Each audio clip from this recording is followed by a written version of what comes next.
Okay, for the facing, we are going to take our completed assignment 3 patterns.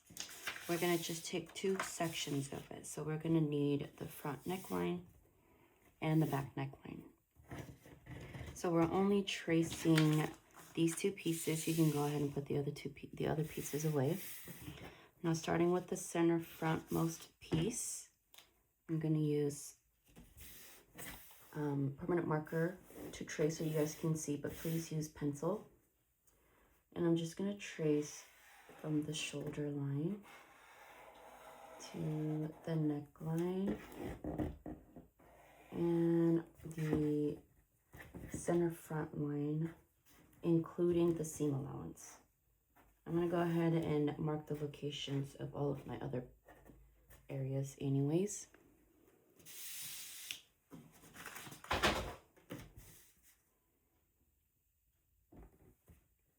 Draw your center front line.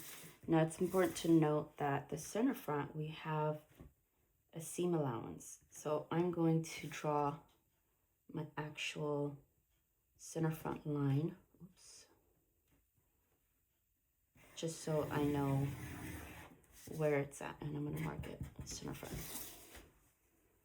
I'm going to connect the bottom part, and this part I'm going to kind of leave. I don't really need to see anything going on here because I'm essentially redrawing my my facing. So from here, you don't really need to mark your seam allowances here. I'm only doing it here because we're going to do something for the center front here. We're going to connect it here, and I'm going to redraw a new line, but I wanted to know where my center front line is. But the other seam allowances, I don't really need to worry about. So from the center front line, we're going to mark 2.5 roughly here, because we're going to add a curve. But we're going to do 2.5 all the way down. And this is essentially going to be the width of our facing. I'm going to do the same at the neckline. 2.5, 2.5. I'll give myself another line. And then using my French curve, I'm going to connect my edge. I'm going to leave this blank. I'm going to draw my line for the front part first. And then now from here to here, I can just do a nice smooth curve. So the shape of it kind of follows our center front shell fabric. This is the outside fabric.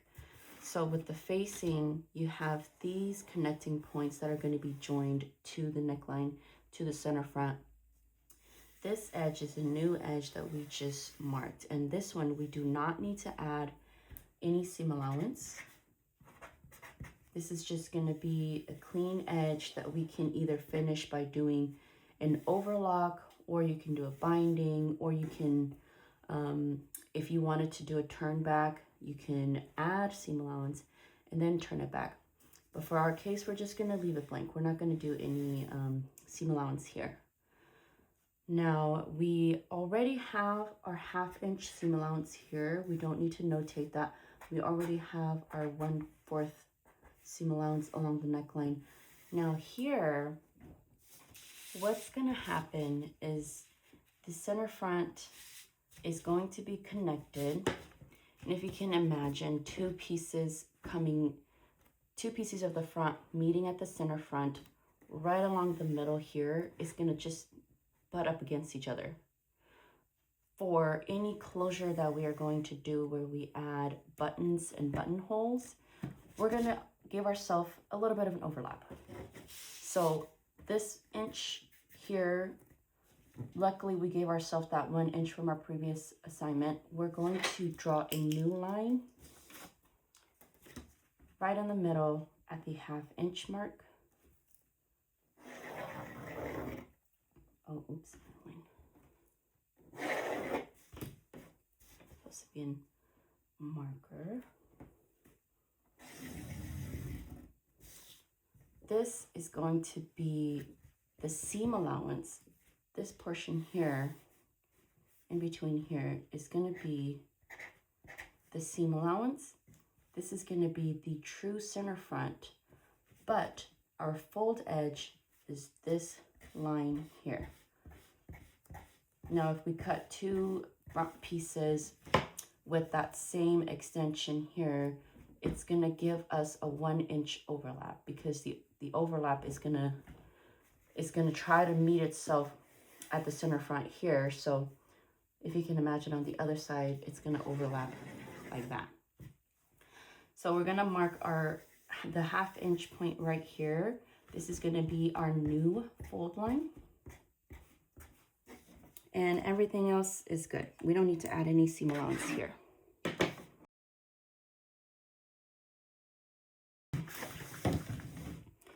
And move on to the back one. It's going to be the same idea. I'm only utilizing this area here because we need a facing along the neckline. We don't need to worry about any other parts of the pattern. Okay, draw your center back, neckline. And we don't really need to go all the way down because we're only going to do 2.5 inches. So I don't even need to do anything else here. I just need mainly the neckline here, the location of the front and the shoulder, the back, the center back here, and the shoulder. Now all we got to do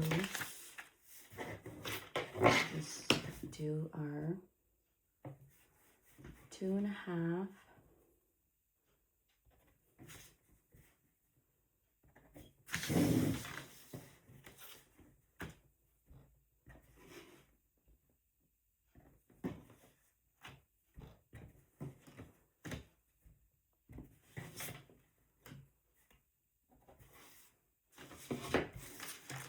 Using our French curve, just connect to have a nice smooth curve.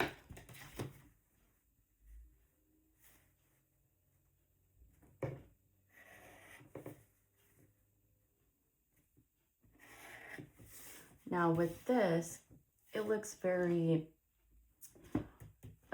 similar in shape. So we have to note where the center back is and do our cut on folds, because this is going to be a cut on fold, so that before we cut and we lose the orientation of it, we're not going to get confused. So mark right now before you end up cutting it out. It's going to be cut on fold. And this is your neckline. Again, the neckline already has the 1/4 inch seam allowance and the 1/2 inch seam allowance, so you don't need to worry about that. And right here, you do not have any seam allowance. And that is gonna lay nicely here. Now how that's gonna connect is when you do connect your front bodice pieces and your back bodice piece all together at the shoulder seam here, it's gonna be joined like this. Your facing is going to be on the inside. It is also going to be attached like this. And the center front's going to be joined together. We're going to leave this opened because we're going to put a collar. We're going to do a rolled collar, and it's going to be sandwiched in between. So for now, we're just going to leave this open. We're going to cut out all of the pieces, join at the shoulder seam, join at the center front. But we're not going to do the neckline yet. Okay, so now this is the facing. We have to add inner facing to any facings that we do around the neckline for stability, to help with the structure of it, especially if you're going to add buttons and buttonholes. You need to have some sort of stabilizer. So inner facing,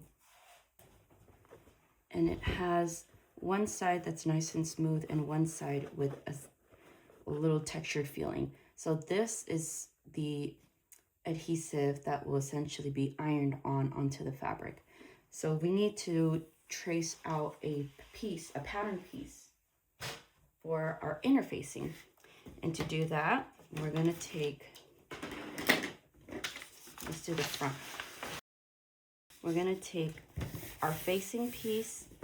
We're going to trace it exactly as it is. And then we are going to shave off 1/8 of an inch. So I'm going to use red ink. For the interfacing patterns that you have, always label with red ink so that whoever's going to cut or sew your piece, they'll know that the interfacing is going to be cut with is not going to be cut with the shell fabric. So always label the interfacing with red, and all of the shell fabric or the outer layer is going to be in black or blue ink. I'm going to trim away 1/8 from all of the edges.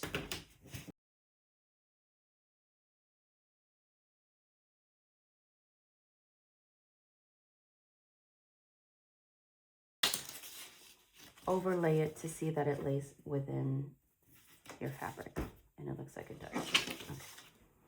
Now let's do the back.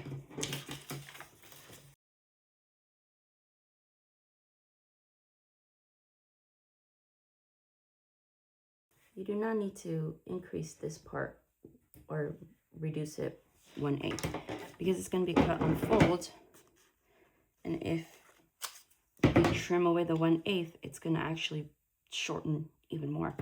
So just at the center back, you do not need to add. You do not need to cut away. Sorry. You line it up. This should be up against each other. Everywhere else is smaller.